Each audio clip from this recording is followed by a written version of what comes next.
want to welcome everyone for being here and celebrating this fabulous evening with all of us. I want to give a big welcome to Stephanie Urchick, our Rotary International President-elect, who is in the house. All right, Stephanie.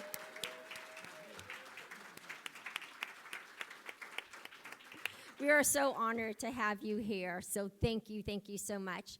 And we're also just as honored to have her nephew, Steven, here. Come on, Steven. And his partner, Stephanie. And we also have Stephanie Phillips here, so if you just yell Stephanie tonight, if you need something, someone is sure to answer. So that is great. I also want to welcome Celeste Herbert, who is here, who is our Major Gifts Officer from the Foundation. Thank you, Celeste, for being here. And I also want to introduce one of my classmates, our district governor from Northern Connecticut and also Western Massachusetts, Christine Burns, otherwise known as the other Christine. So thank you, other Christine, for being here and supporting us. So I just want to start off with a quick quote before we get started from Albert Einstein. He said, "Peace cannot be kept by force. It can only be achieved by understanding." And I agree with that. And I'm thinking maybe if I agree with Albert Einstein, I might just be as brilliant as he is, maybe. But that is why we're here tonight. And that is what Rotary does. It is peace through understanding. And I am so happy for our district and many other districts around the world who are already participating in promoting peace. Here in our district, we are helping Syrian refugees right here in New Haven, right here in our backyard, to live better lives. Through our youth exchange program, we are bridging cultures. Our young adults are learning about different cultures, understanding them, and appreciating them. That builds global citizenship and peace around the world. We are also helping women leave their homes from domestic violence. We as Rotarians in our district are setting up libraries and safe homes, as well as giving them through our district grants and other fundraising efforts, diapers, formula, baby clothes, so they can start all over again. And also, through our global grant program, we give out scholarships to graduate students who are going to pursue careers in peace and global studies. And we have an alumni from our program, and I know she is going to be the next Secretary of the UN.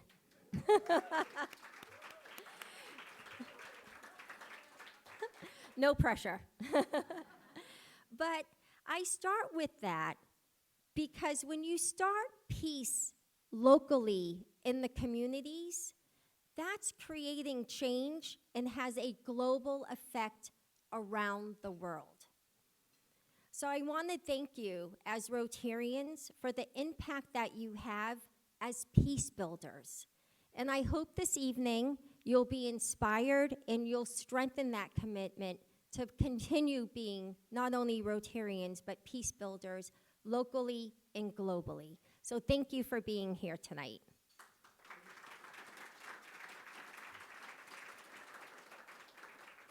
We're going to start with dinner, and we will start our program at 7:30 with our great panelists. We'll have Robert Friend give a further introduction of our panelists that are here with us this evening. Thank you for sharing your time with us. Thank you. For those of you who do not know me, my name is Robert Friend. I am the District Governor-elect for District 7980, and I have the honor of serving as District Governor during the year that Stephanie Urchick will be Rotary International President. So I cannot be more thrilled. I want to take a moment and introduce a few people that are important to our community. First of all, our District Governor track First of all, big round of applause for Christine Friedman, our district governor. And our district governor nominee, Stephanie Phillips. Where are you, Stephanie? And Don Wetmore, our district governor nominee designate. Don Wetmore.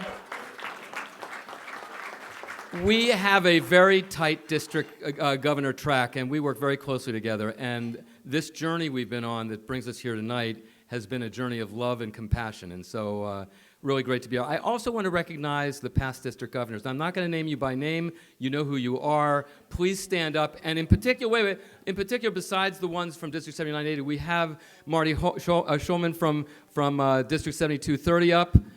You'll meet another past district governor from 7230 who's also here momentarily. That's Mary Shackleton. But we're thrilled you all came up from New York. And then, of course, Christine Burns, who's current district governor up in District 7890, Northern Connecticut and Western Mass. So we're thrilled they're all here. So would all the past district governors and current district governors please stand up? Thank you so much.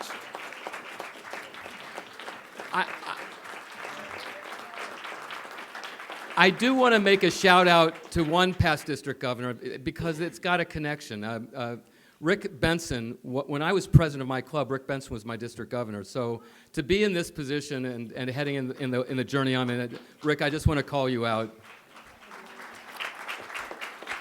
And by the way, Stephanie, the starfish story, he did it during his year. So I got a starfish then too. So good story. So it is my pleasure to introduce the panel for tonight's evening panel. And I am just enthralled by who we have with us tonight. I will start with Shazmina Khan, a remarkable individual. Has left an indelible mark on the world through her dedication to education, advocacy, and diplomacy. As a Rotary Global Grant Scholar, she is pursuing the Masters of Science in Global Governance and Diplomacy at the University of Oxford. She is in her first year there. Am I correct in stating that?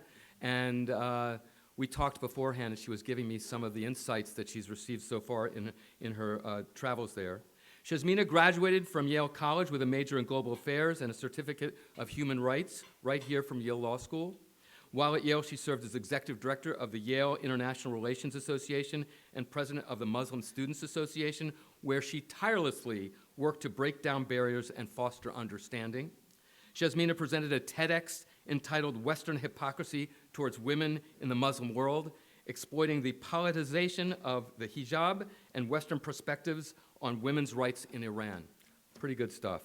Shazmina's journey as a Muslim woman has been shaped by her family's Islamic background.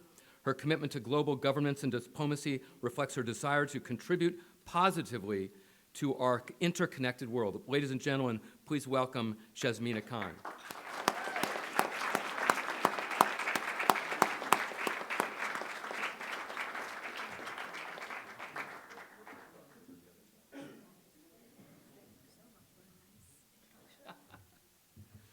Fantastic. Okay.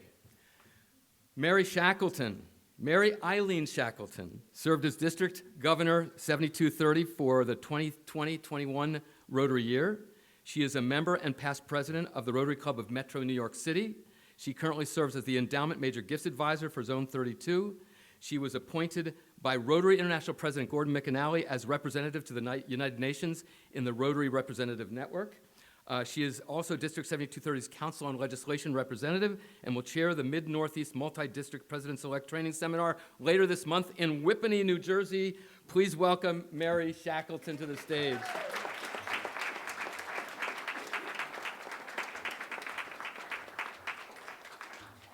Now, I have a very, very detailed introduction of our next guest. I received it from her aide, Marie, I think it was, Maria. And I wanted to read it, but then I said, no way, because I have my own introduction of this individual. We have just spent the last 5 days together. She was up at Northeast Pets. What a joy to have you there. And she imparted such amazing words of wisdom to our incoming presidents. I know they're so jazzed and excited, and some of them are here. And then the past several days here in Connecticut, we've been doing a point-by-point journey of connections to Pittsburgh. And I don't know how that happened. She even met someone this morning from her hometown. I mean, and so I think there's a simpatico synergy here, so we know you'll be back at some point. And Ted Rossi, I know, will find a way to get you back, right? So without saying any more, I just want to say we're so honored to have Stephanie Urchick with us. She is such a humble and beautiful individual. Stephanie, please welcome to the stage.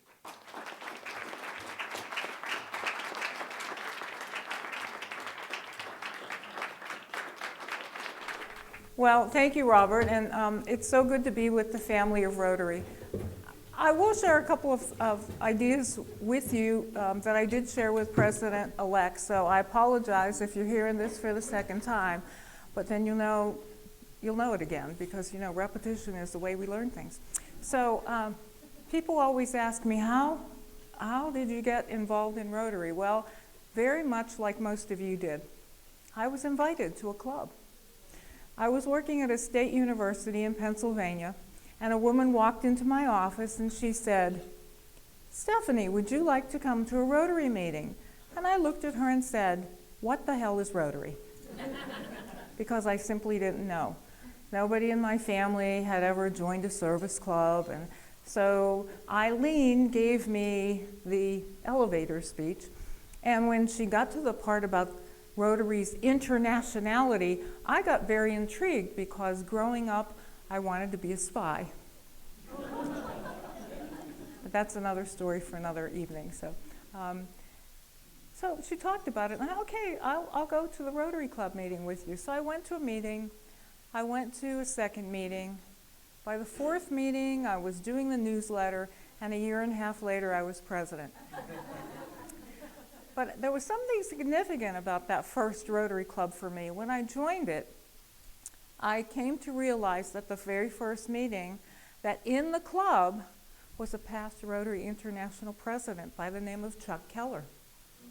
So wasn't I a lucky gal? I had a Rotary godfather during my journey. Because of course, as the president would stand up, he'd say, "Well, we're going to talk about RILA next week, and then the COL." And I'd say, "Chuck, what are they talking about?"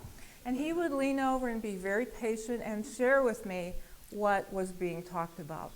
So I tell you that story because I think it's really important for us to remember that as we invite people to come and find out who we are, don't bring them to a club meeting. Take them to a social or take them to a project so they can see what we do and who we are.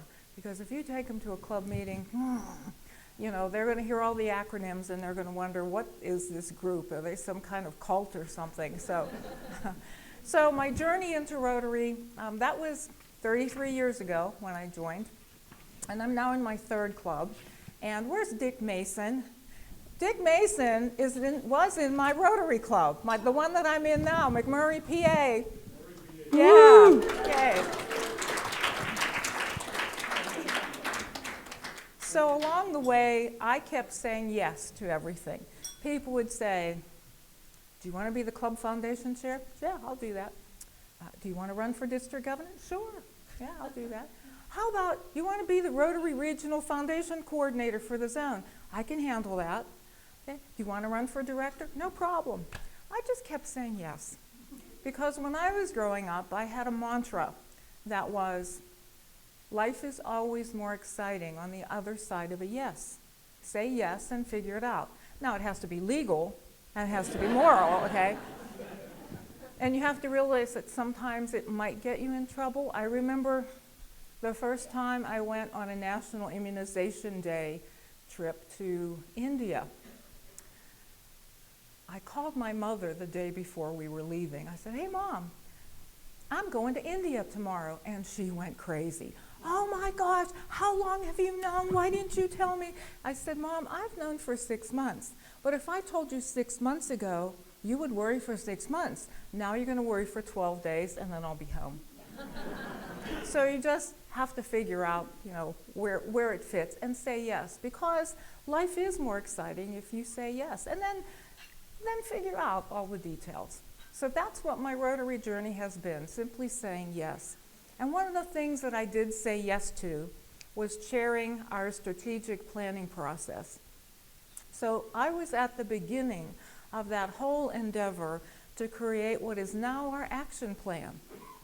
So people ask me at PETS, well, how did you know? When did you know you wanted to be president of Rotary? I said 2 weeks before the application was due, because it had never been on my radar screen. I was really happy being a Rotarian and saying yes and doing the things I was doing. But because of my involvement with the action plan, I was able to see how the organization had adopted the action plan, Rotary International and the Rotary Foundation. And beautiful things are coming from the corporate level. And then I watched how it's been adopted by the zone level. But where we haven't had as much success is at the club level. But you know what? That's where Rotary happens, where you are. It doesn't happen where I sit in Evanston. It happens where you are. So we really need to work together to make sure clubs know what it is, why it is, and how to use it. So, you know, the what you'll hear about, because there are going to be action plan champions, and we have coordinators, and your district governors will be sharing information. The why is simply because Rotary finally took a look at itself and said, we have a bad trend. We're going this way. We're not doing this. And we don't want to end up like JCs. We don't want to end up like other organizations that are having membership issues. What we do is magic.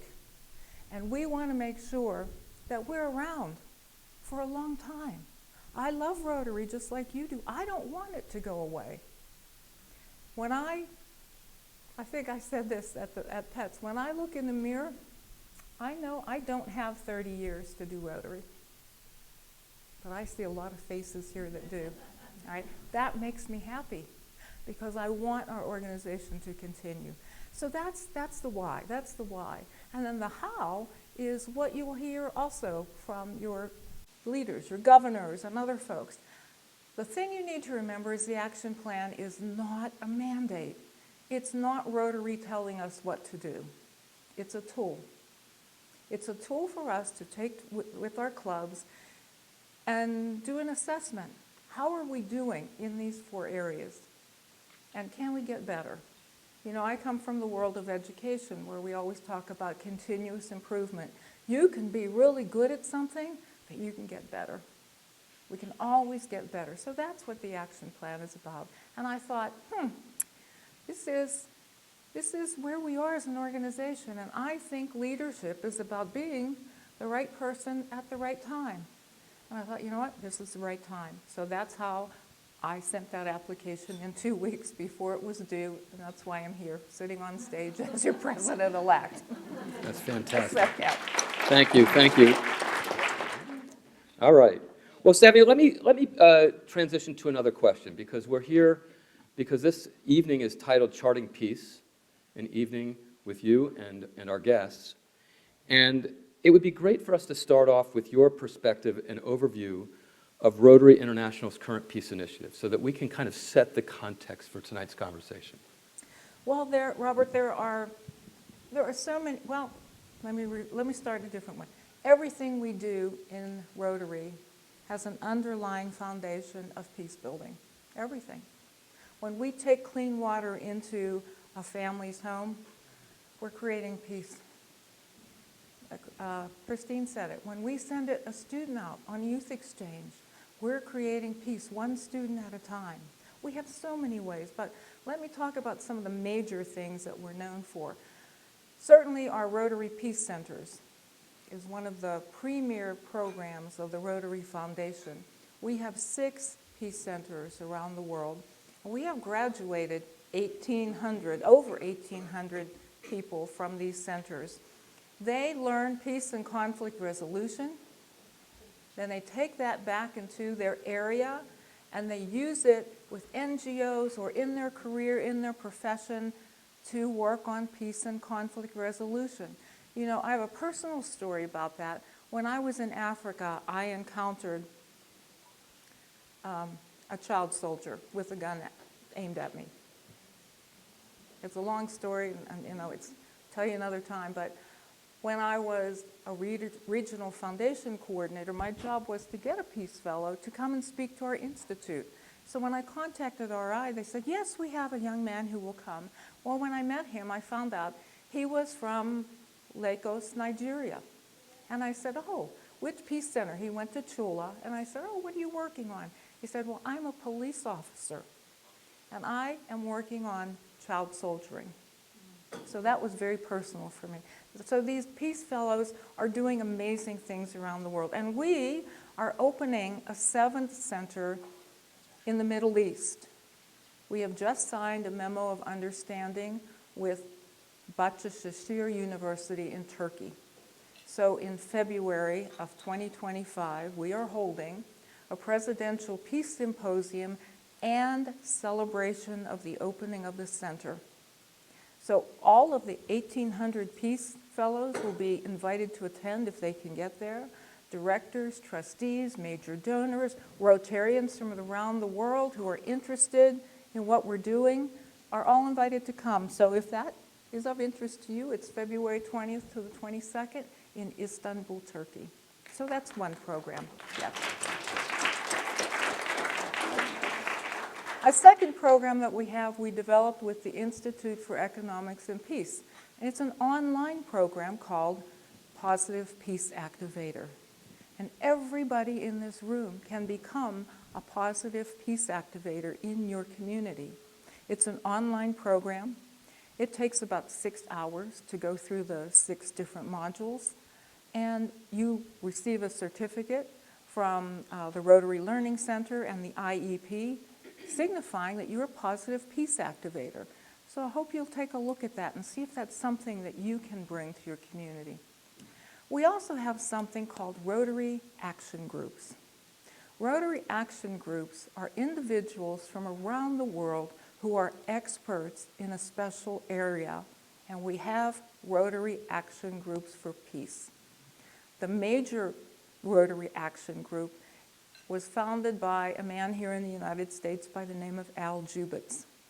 The current chair of that is Michael Hayes. Last week, I attended an online chartering of the Rotary Action Group for Peace, India. 2 weeks prior to that, I joined an online program for the chartering of the Rotary Action Group, Italy. So it's a growing movement for people who are organized as an action group, and what they do is work with clubs. That's why they exist.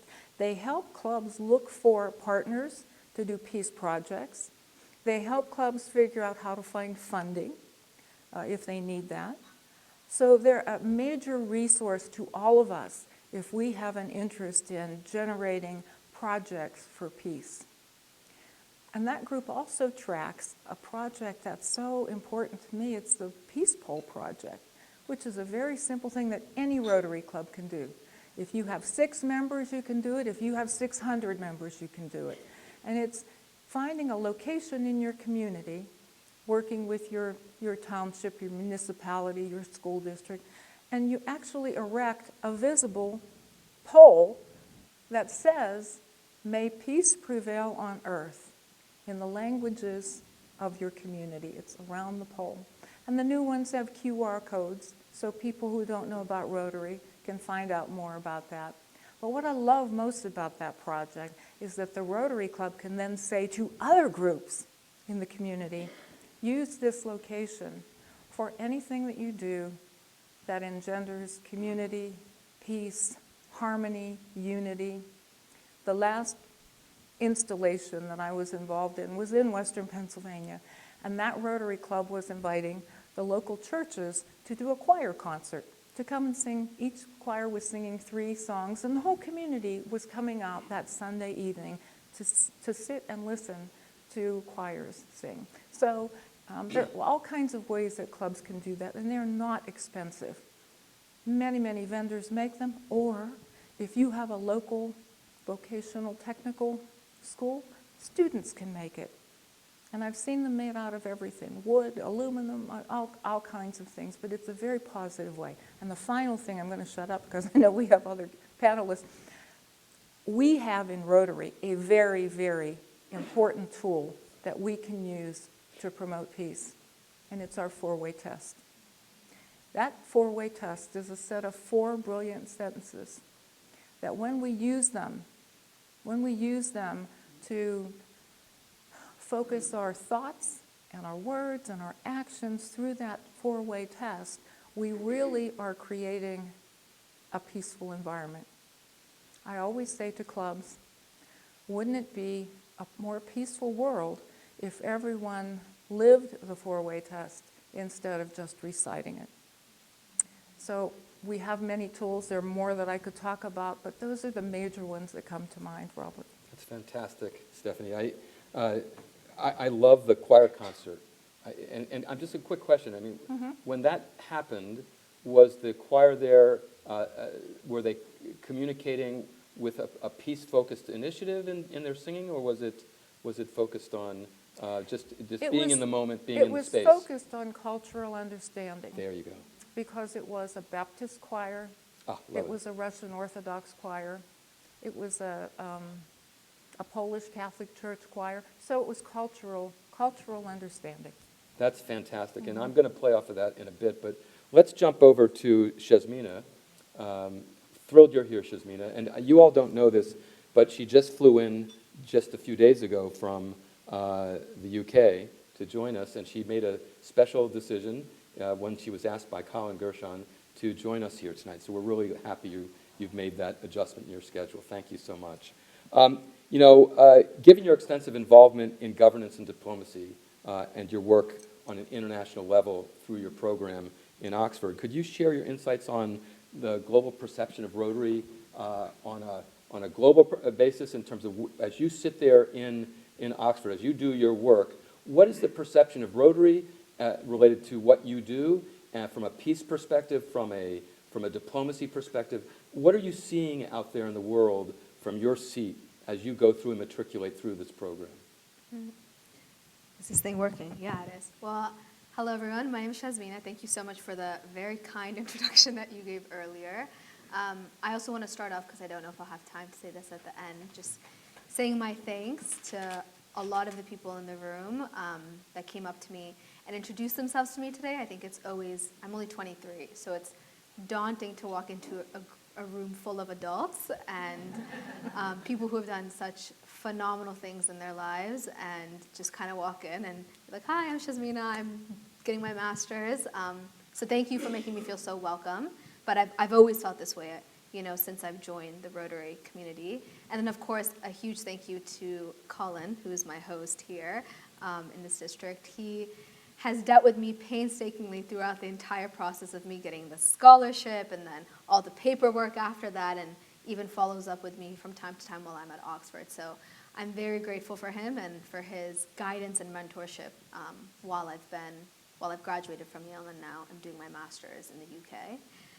To your question, that's a great question, the perception of Rotary.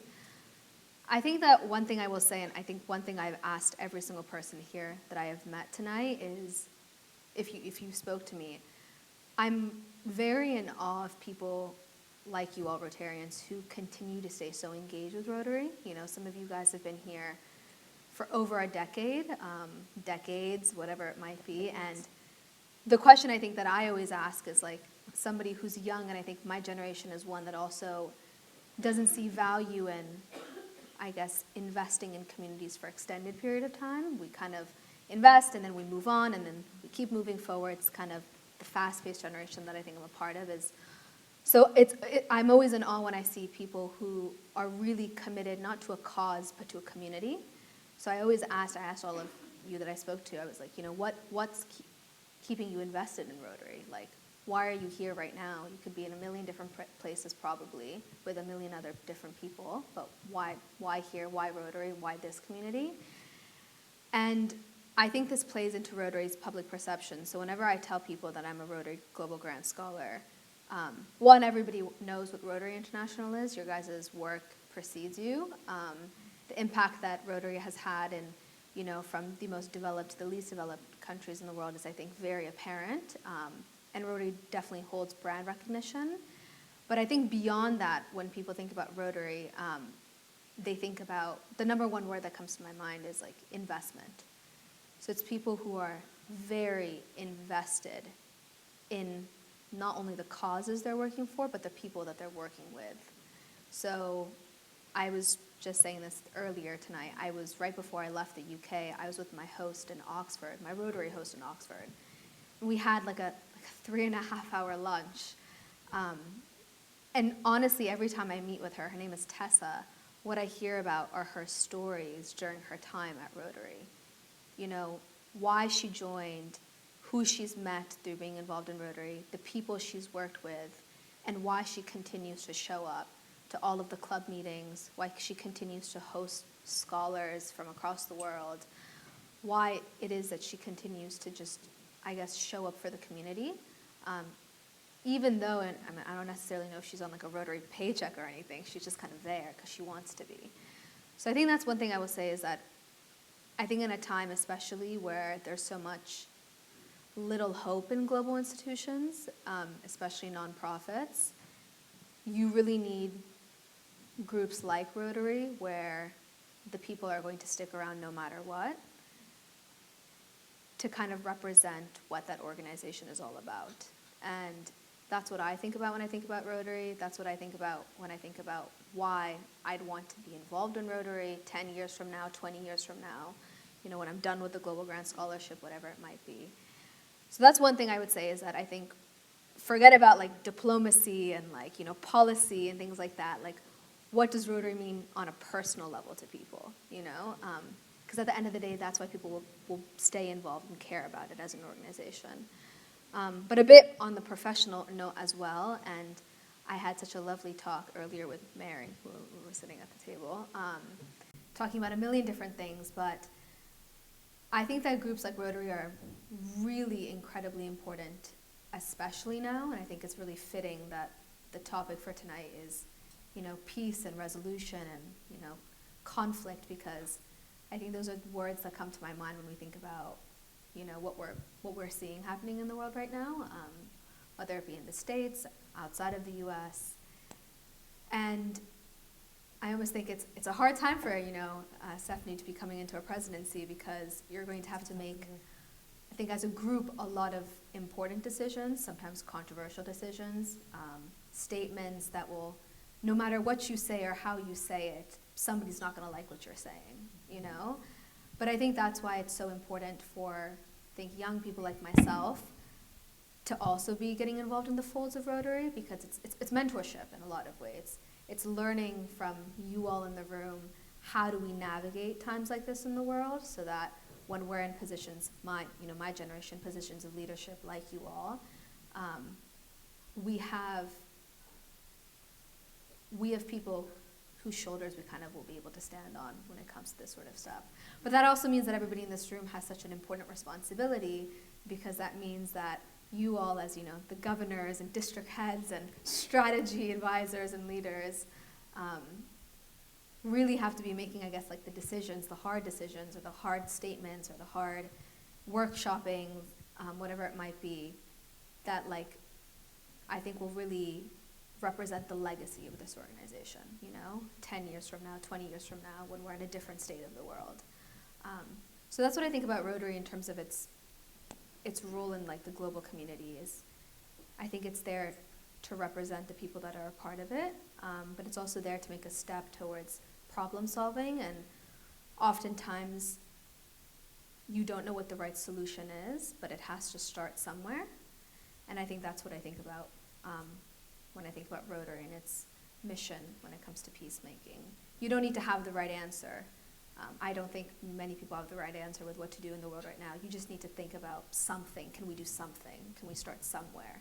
And I just want you to know that people my age are looking up to you guys when we think about it. So where there's a lot of leaders failing the world, I think there's a lot of people that are also not, and I'm really proud to be a part of Rotary for that reason.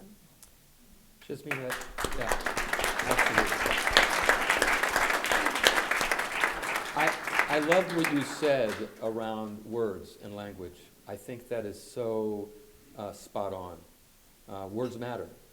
And so, yeah, we have to be careful about what we say, how we say it. The question I have for you, when you talk about problem solving, is in what you see in your travels thus far, and in your research, and your perspective of the globe, particularly because of your background, your family background, and what would you say is like the biggest issue from your perspective that needs to be solved? What's the thing, that thing from your perspective, that one thing that if it were to be able to be addressed would be a major impactor on society? No softballs here, definitely. No. The biggest issue.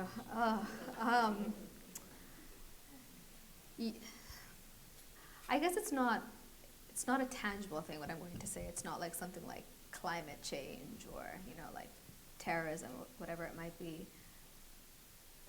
I would say I think the biggest issue that we encounter from like the smallest scale to like, let's say like in our families, to like the largest scale of like negotiations and like, the West Wing or whatever it might be. I think it's really an inability to put yourself in someone else's shoes. And, I say this right now because just a couple of weeks ago, and I know that you know this because we were talking, but while I was at Oxford, since I was 10 years old, it was a dream of mine to speak at the Oxford Union in a debate, and I was so lucky and honored to be able to speak in one in the beginning of February. And the topic for that debate that I spoke in was "This House has no confidence in the United Nations." And we don't get to choose which side we debate on, so I was assigned to argue that we do have confidence in the United Nations. And I remember when I got that topic, I called my dad, because my dad was the one I grew up watching Oxford Union debates and speeches with. And I was like, they gave me the really hard side, like, it's so easy right now to have no confidence in the UN, like, it's definitely the easier winning side to argue. And I remember even he said to me, he was like, yeah, like that might be the case right now, but it'll be a really useful exercise for you to have to argue something you might not necessarily fully believe in this moment in time. And after I gave that, it was funny, after I gave that speech, I was completely convinced that my side was the winning side. I was like, no, I was like, I completely believe my side now. I never could have been on the other side when nobody knew that before I was assigned. I actually wanted to sit on the other side of the aisle. But that just goes to my point of, I think that it's really, really hard, I think, and like even in conversations, like I have a younger sister, so whenever we get into arguments, my mom's always like, well, think about how she might be feeling. I was like, why would I think about how she's feeling? Like, I care about what I'm feeling, right? But I think that is genuinely our biggest issue, is we have a really, really hard time, especially, I think, in situations where we, as humans, as communities, as societies, feel aggressed upon, to be able to see the other side. To be able to see why somebody might be doing what they're doing, what, historical memory they have, or legacy, or ancestry, whatever it might be, that leads them to make the actions that they do. And I think because of that, one, there's a lot of turbulence in the world because of that, but I also think more than that, it's for that reason that we're not able to progress in any way either. Because at the end of the day, if you're not willing to like have any nuance in your argument, if you're not willing to have, if it's really just your way or the highway, or it's only your side of the aisle and nobody else's, you can't really move the needle anywhere. And I think that's why we are at a standstill, and I think a lot of conflicts in the world, but even like small conflicts in our personal lives, in our professional lives, whatever it might be. So it's not as clear-cut of an answer, but I think that's the biggest thing that we need to work on. And I don't have the answer for how you do it, but I think we would be a lot better off if we would just sometimes try to see why somebody might feel or act or behave the way that they are, and put ourselves in that situation and see if maybe we would do the same. That's great. Thank you. That's fantastic. And a lot of what you're talking about is listening. And that's a tough thing to do sometimes. So thank you for that. You made a good segue because you were talking about the United Nations, and we happen to have. Yes. So thank you for that. That was a very good cue up. And so, Mary, would love to hear your comments on where Rotary is in relation to the UN, maybe a little history about Rotary and the UN, and then where we are now with the UN, and what kind of work is happening, what's the future look like, and what's the kind of overall scope of our connection there. Awesome. Can everybody hear me okay? Yeah. All right. As Robert said in my introduction, I was a 2021 district governor. Well, where are you?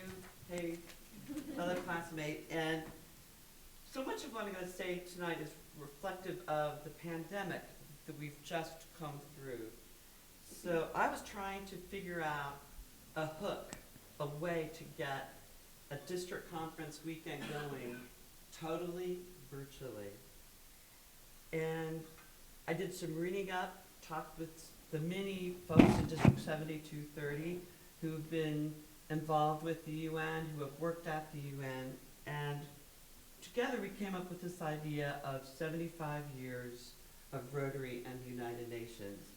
And I learned so much during that process that now I'm here as one of the team working with Rotarians and UN staff to help build and continue this relationship that has been so impacted by the pandemic.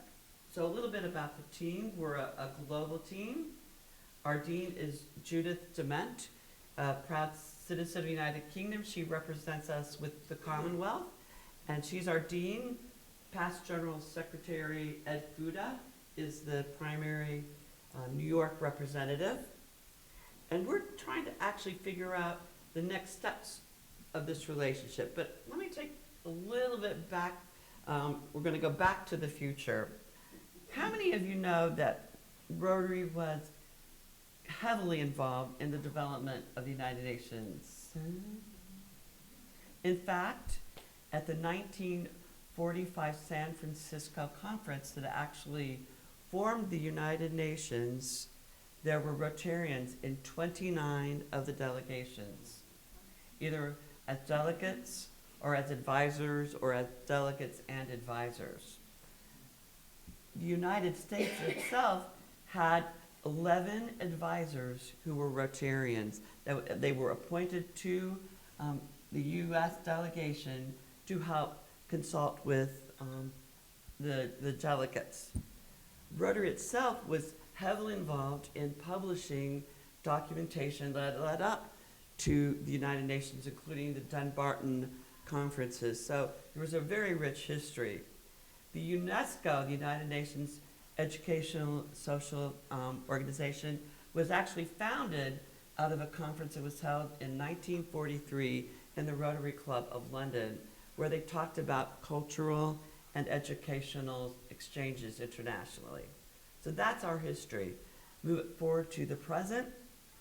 Rotary is partnering with so many of the different UN constituent organizations, as we all know from the Global Polio Eradication Initiative, the World Health Organization, and UNICEF are very involved in that.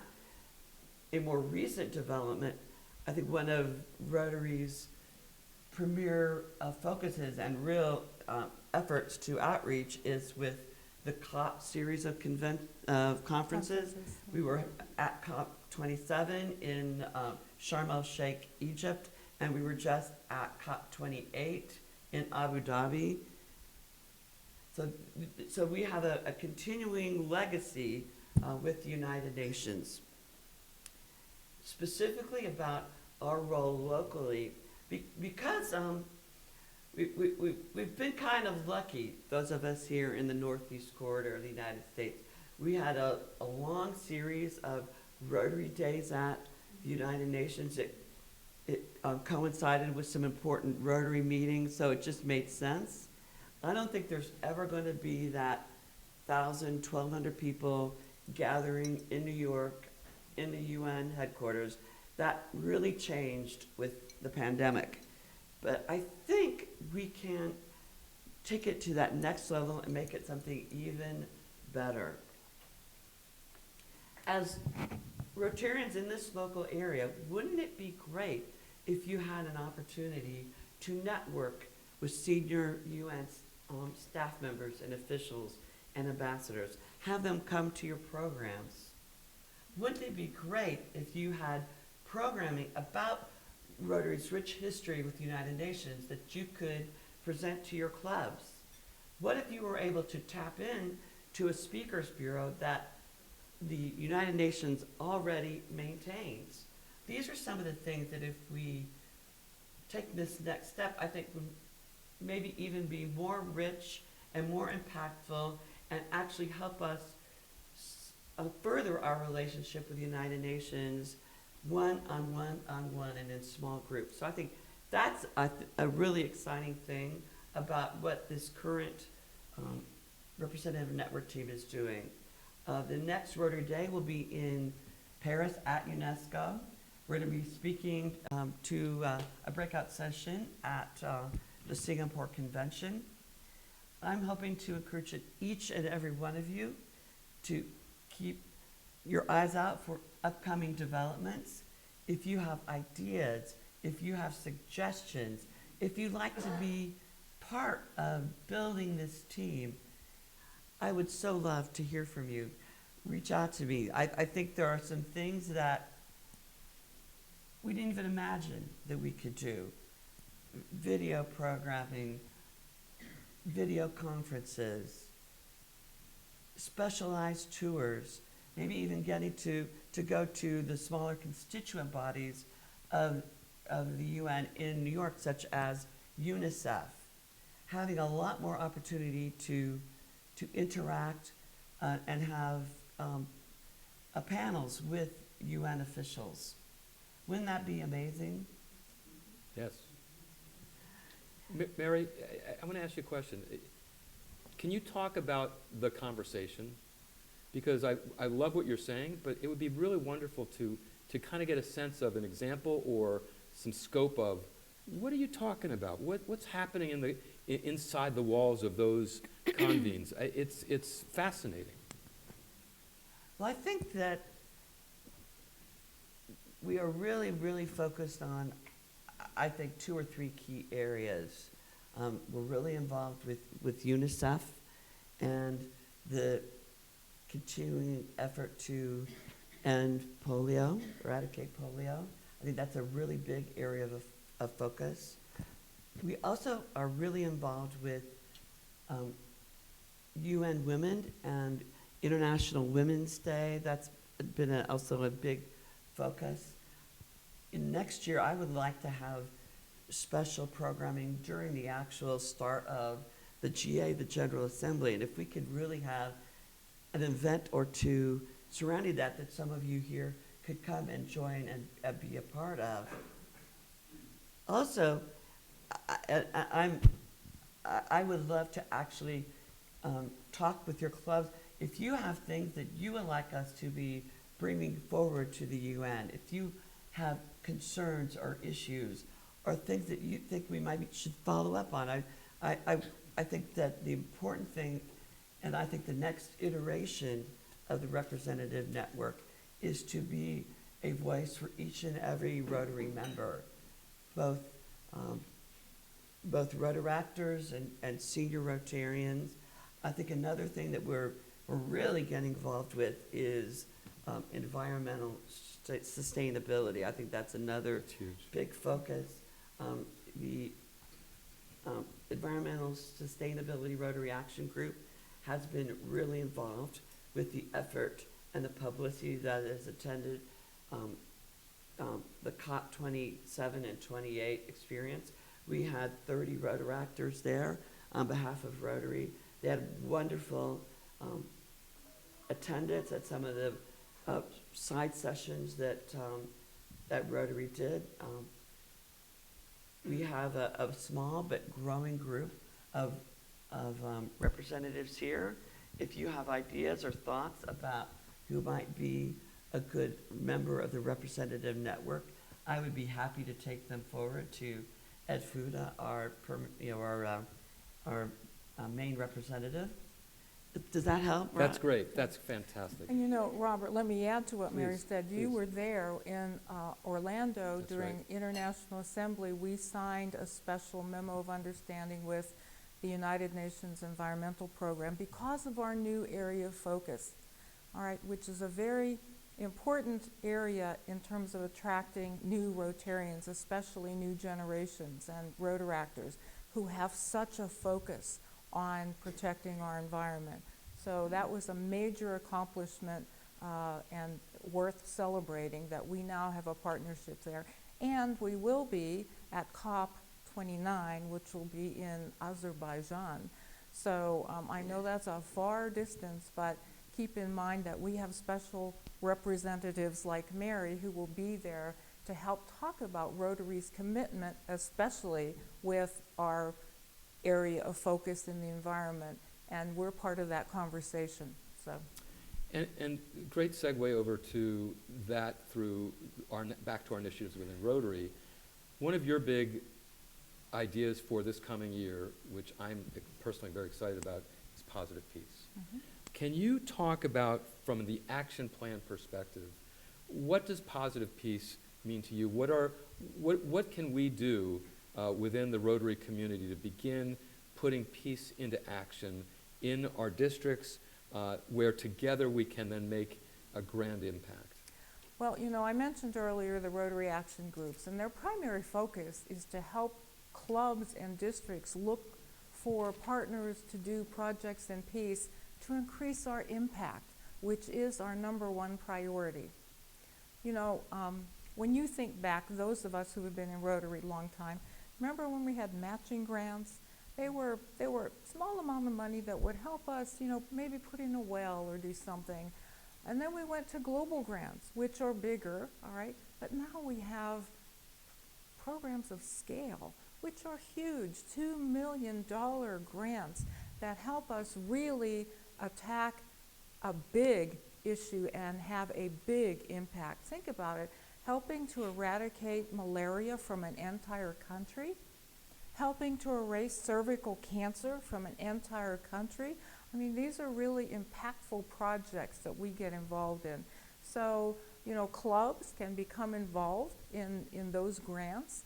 I know Rick Benson is waiting for an answer, and you know, if that happens, all of you here will be able to jump into that program and help with that. So the Rotary Action Groups are certainly a way, and it comes from impact.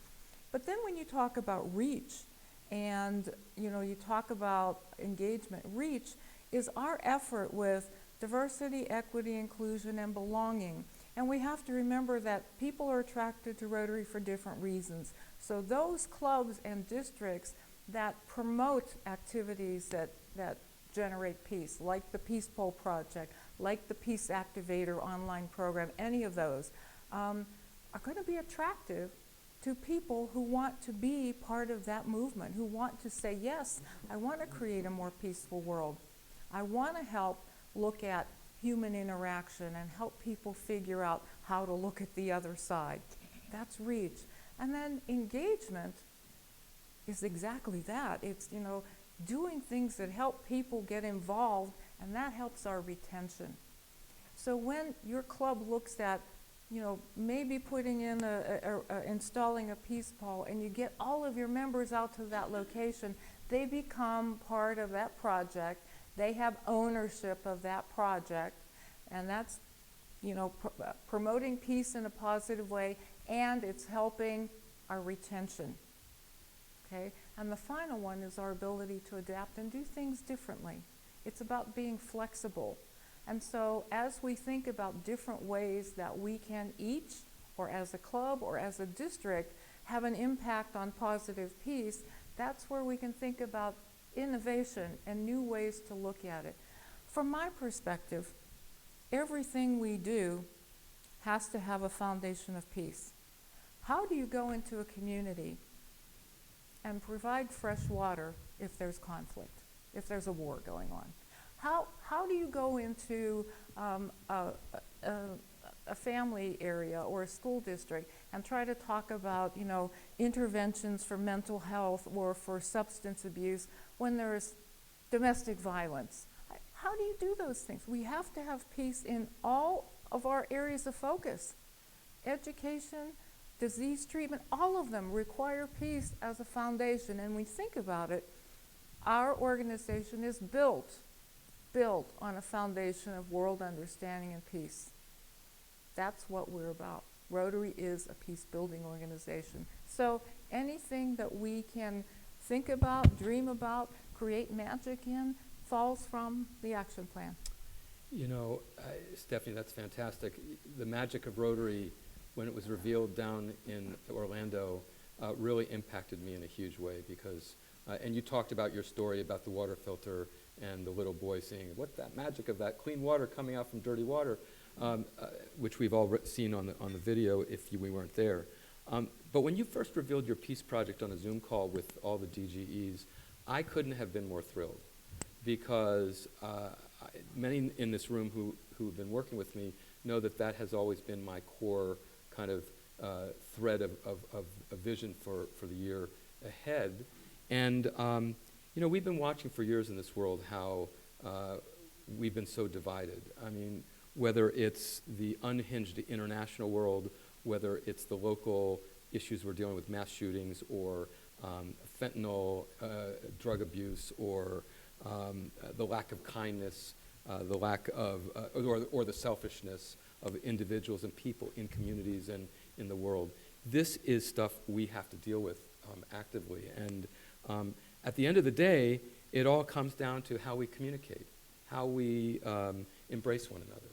And I've been in the performing arts world, as we've talked about, for my entire career. And so as I've been thinking about this, and I'm now talking to the members of our District 7980, I've always felt that the arts have had an intrinsic value in impacting people to their soul, to the core. And whether it's music, whether it's a piece of popular music like John Lennon, or the spoken word in theater, or a piece of visual art, the communication that each individual could receive from that, the expression, the cultural expression, can be pretty powerful. And it opens the idea of dialogue and compassion and empathy. And so we've talked about this, but I want to share with everyone here that for our district, we're going to embark on an opus for peace. Opus for peace, creating harmony, inspiring wellness, and embracing diversity through the fusion of the arts. That is going to be the year we embark on with Stephanie. It's a different approach. It doesn't mean that anything will change, but it gives us a perspective of driving forward. And I know John Waller's not here, but John Waller, who's the chair of our Peace Committee, and I don't think Dennis Wong is here tonight, is he? Is Dennis here? I didn't see Dennis. I didn't see him. Dennis and John are chairs of our Peace Committee, and John is president of the Connecticut Lyric Opera. He's from Mystic, and they're doing Amistad, the opera, coming up this November.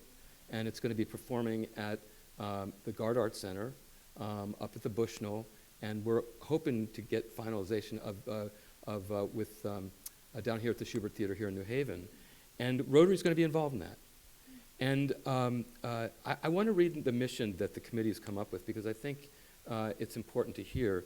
To create an environment where dialogue, empathy, and artistic expression converge to heal divides, celebrate diversity, and build a more harmonious world, we aim to transform the concept of peace from an abstract ideal into a tangible reality, fostering a culture of peace and reconciliation that extends far beyond our Rotary community.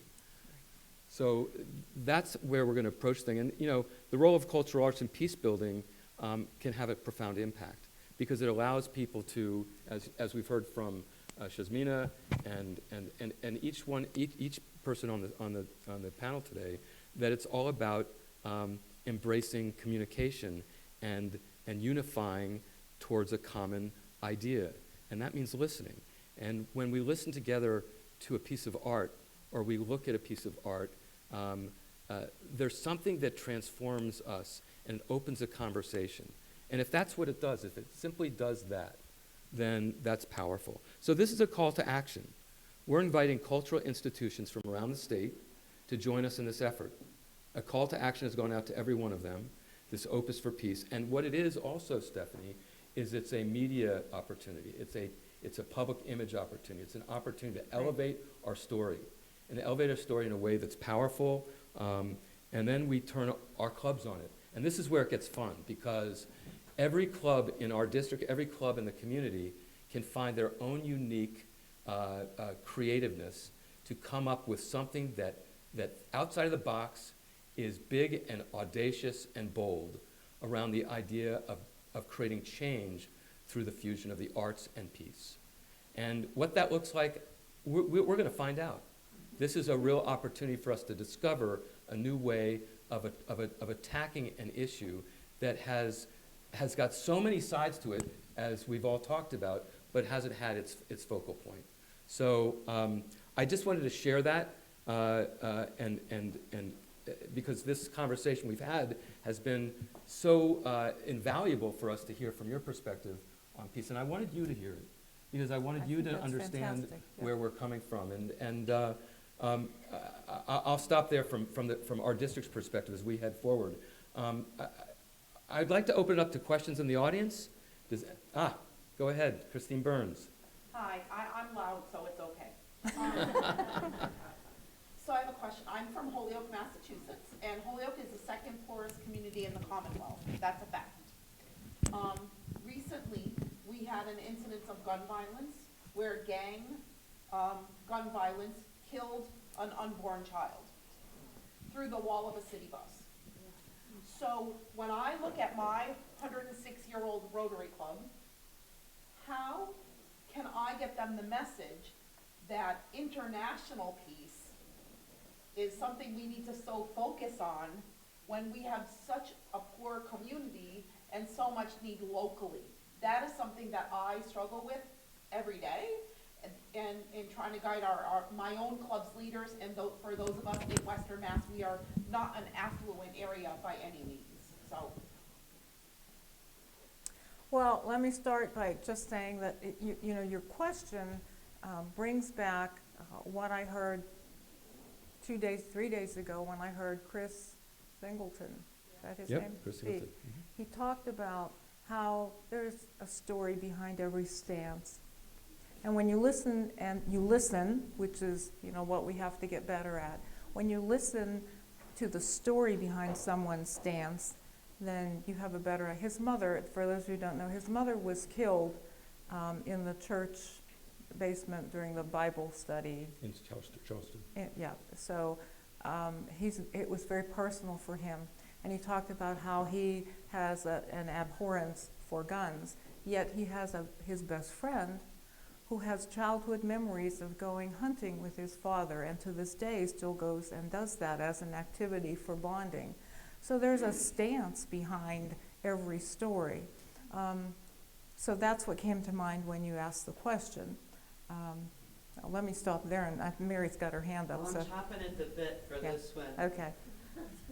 Have you heard of the city of Yonkers, New York? Of course. Here's kind of the flip side of a global grant. The city of Yonkers also has terrible issues of poverty, food insecurity, gun violence, all those things that many communities are experiencing. They decided to flip a global grant around and actually rebuild basketball courts and a peace program, an anti-bullying program around them using a global grant. And Celeste and Rick, I'll shout out to you. One of the things you can do with a global grant is support a project right in your own community and get people from around the Rotary world to be involved in your community. And that in and of itself will help build peace. That's at least a suggestion to think about. Great. November 25th of this year was the United Nations Day of No Against Violence Against Women, right? But it's not just one day. So 16 days after that are 16 days of action, right? So what I would love to see is Rotary clubs internationally getting involved in this type of a project as well. And it doesn't have to be large clubs doing amazing things that raising lots of funds or being out there changing politics. It can be small issues like education, providing water, providing good access to services for women as well. So is there a possibility, especially Mary, you're involved with the United Nations, but also from the perspective of Rotary International, is this something that we could partner together and work, multiplying our efforts that way? Thank you. Well, I think your idea is a fabulous one, and I'll answer it by asking a question. Who's Rotary? Who is Rotary? Here we are.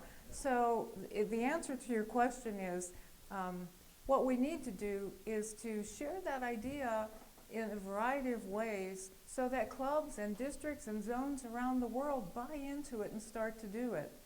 There is no way that we can, at Rotary International, coordinate something like that at this time, all right?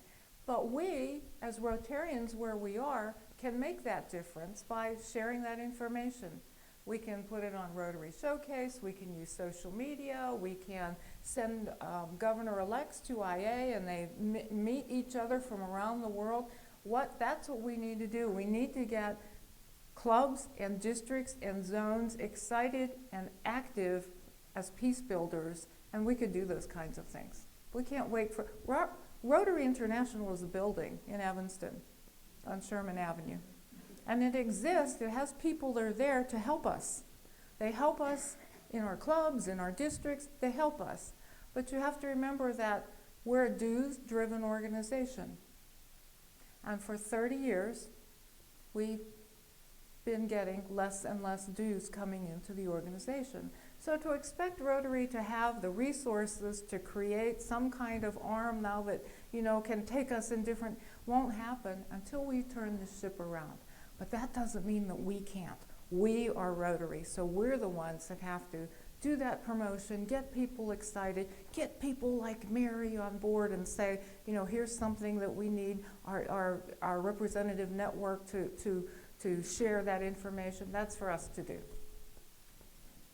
And Marty, would you stand up? This is Marty Schulman, who happens to be the Zone 32 Empowering Women and Girls Ambassador. He's another person that you should get to know and could help with such a project. So this is what we're doing in this room, networking. So please reach out to Marty. I would say we've identified ourselves. We're Rotarians, all of us here. Perhaps we need to look inward, because it's one thing to talk the talk, another to walk the walk. Amen. Bingo. Where is our organization relative to the gender mix of North America in our zone? We're nowhere near 50% or 52% of women. By increasing membership, actually by empowering women within Rotary, within our organization, we could touch on all 4 of the priorities of the action plan. Expanding our reach, increasing our impact, engaging our members, and adapting. And the 3 major efforts of Rotary: membership, our foundation, and our service, can all be positively impacted by promoting women as leaders within the organization and increasing the amount of women that are leaders in our group. It's about time. It is about time. Thank you, Marty. Other questions from the floor? Ron Webb. Hi, everyone. I'm a man of few words, but I did want to say something about Shamina. First of all, I'm very proud of her as being a representative of District 7980. Colin and I had the benefit of watching a video of her presentation in the UK. If there's anybody in the group that wants to see that, please reach out to either one of us. But she really is an excellent example of what comes out of our area and our area of focus. I do have a question for Stephanie, which is really two parts, but hopefully merge it in such a way you can answer it with one answer. Okay. In our district, there's some degree of confusion between what's a global grant and what is a Rotary Fellowship. And each of them are equally important and they serve a very important role.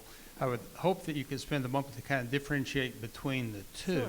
Sure. But in conjunction with that, I had a second part to my question about this. But I think it's most important that we address that issue together, because I think it's very critical to the district to realize how important it is that our gifts to the district come back in such acrimonious ways. So thank you very much. Okay. So your first question, Ron, is the difference between a Rotary Global Scholar and what you refer to as a Rotary Peace Fellow is what you're really referring to. All right, so. Yes, I think that many times we look at the fact that our district is very good at doing 2 global scholarships a year. And so we know there's $30,000 scholarships, and we're very excited about being able to give that money away. Right. And we do that as part of our DDF funds. But then when we talk about the fact that by the 15th of May, we'd like everybody in the group to recommend somebody for a fellowship, that becomes a little bit more confusing because we don't understand exactly how that works and how it benefits us. And Right. the second part of the question was that within the past couple of days, there was an announcement through Rotary of the Jimmy and Rosalind Carter Center at George Mason University. I hope that you can speak a little bit to that and how that might impact on the fellowships going forward. So with that, I will stop. Okay, let me start with that last part. I don't have a clue. I've been on the road since that happened. So I can't add anything to what you've seen other than what's been on LinkedIn and on Facebook.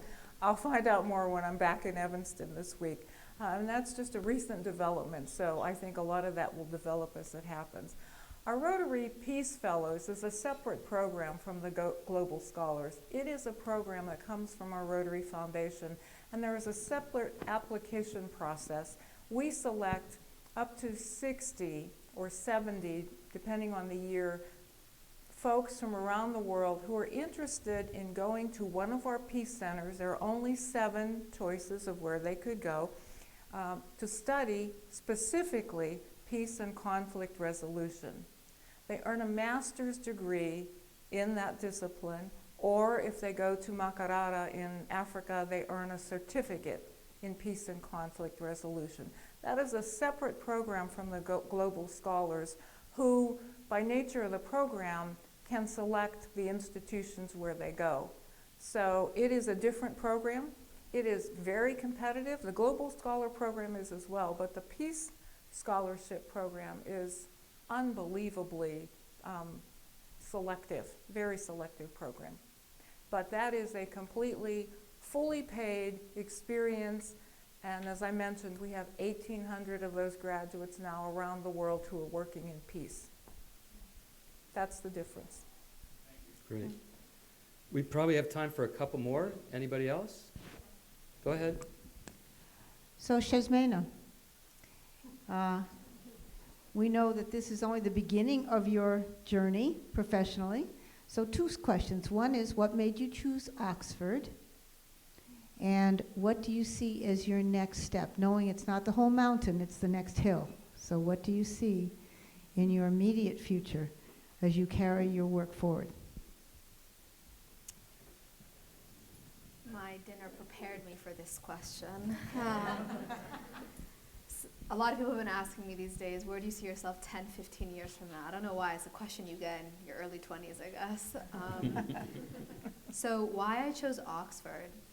There's a lot of reasons. I mean, I could take out a box or a list of reasons, but I think the number one reason I would say is I think Yale was great. It was phenomenal. If anybody's an alumni here or affiliated with the university, I'd give it a 100 out of 10. You know, I loved my time there.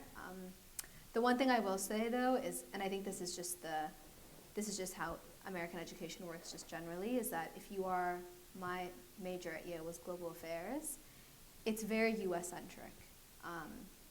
Every class you're in, like even if you have like your practitioner or your professor is like a diplomat from, XYZ country, a lot of what they are telling you comes from a very U.S. point of view. So, and that's helpful for me when I want to go into U.S. foreign policy, but it's also not so helpful because the issue right now with foreign policy is that we only look at it from an American standpoint, and I think that is the problem.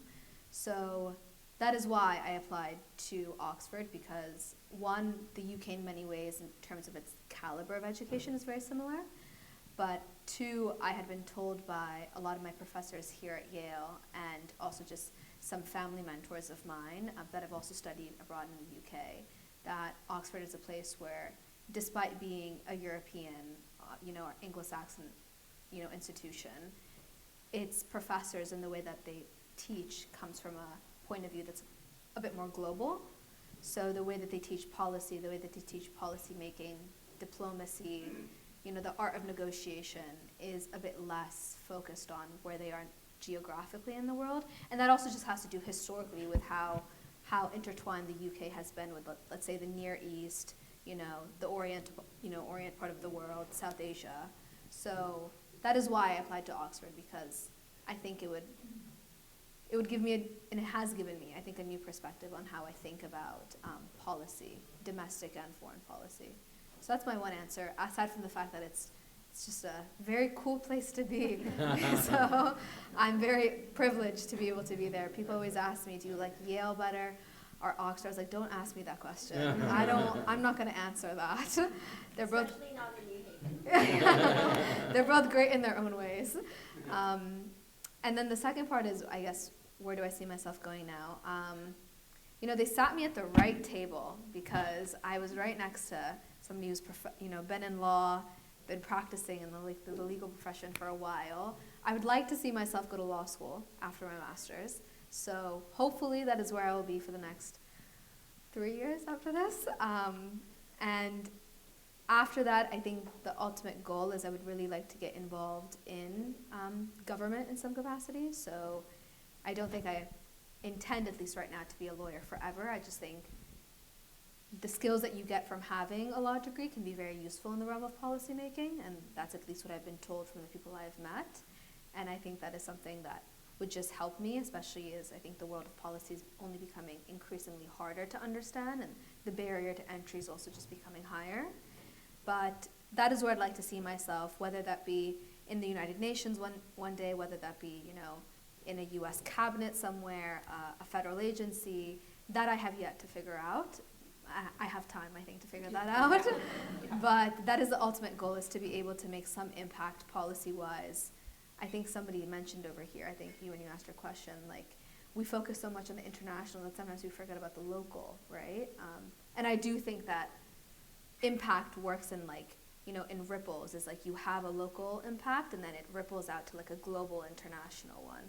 So the hope is to one day be able to make something more local within the United States, that sort of impact, but then the ultimate dream is to be able to also impact the lives of, I think, communities that I consider home outside of the United States as well. I've grown up in the US my entire life. I feel very American. My family has been settled here longer than they've ever been anywhere abroad. But at the end of the day, I do, because of my background, have such an affinity to places outside of the US. And I think it would really be a miss in my lifetime to not be able to impact those communities, especially because in some ways they need a lot more than people right here within our own borders do. So that's the short answer, but I'm still figuring it out. It's unraveling as I go. Yale has a great law school, right? Keep her here. Yeah, I do. If you know anybody on the admissions committee, let me know. Well, it's 9 o'clock. We promised to keep this close to 9 as we could. I do want to kind of wrap up by going back to something you said, Stephanie, at the beginning, which is it all starts with peace. We can't move forward with different aspects of our society without having a peaceful community to deal with getting everyone clean water, to deal with bringing conflict together in a place where we can have a conversation. You've got to have peace, and I think this has been an invigorating conversation. Are there any final words that you would like to impart before we close the door on tonight? Well, maybe just a reminder, people often say, well, why are you focused on, peace initiatives, positive peace? Rotary's never going to stop war. Of course we're not. But you mentioned it earlier. It's very much like the starfish story. Every little thing we do, every person we touch, every community we touch, every nation we can touch has an impact. And it's a way for people to think differently, to stop for a moment. As Shamina said, stop and think, what is that perspective? What are they thinking about? You know, and the starfish story, for those, everybody here knows it. The little boy sees starfish that wash up on the beach. And so he leans over to pick one up and throw it back. And a man sees him and says, "Young man, what are you doing? You're never going to save all these starfish. Look, there are thousands of them." And the little boy picks one up and says, "But I'm saving this one." And that's my same perspective for a positive peace. Every student we send out, every new member we bring into our club, every time we are somewhere promoting peace, that's one more message that we're giving to the world that we are about peace building.